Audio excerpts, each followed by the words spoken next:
Сеат Кочан од слобода може да гледа код. Законот за амнестија ќе го ослободи од затвор. А мрежата фирми кои го грабале конфискуваниот имот од неговиот транспорт, во кој и тој е вклучен, се протега од Македонија преку Хрватска до Виена. И е во нераскинлива врска со семејството Јаховски, собственици на Пуцко Петрол, но и со семејството на Али Ахмети.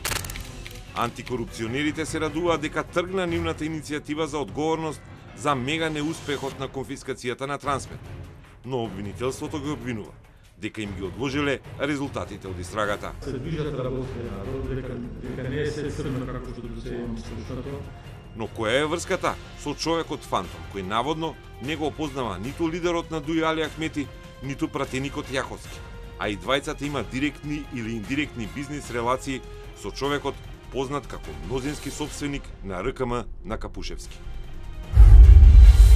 Гледате Код во недела во 19:15.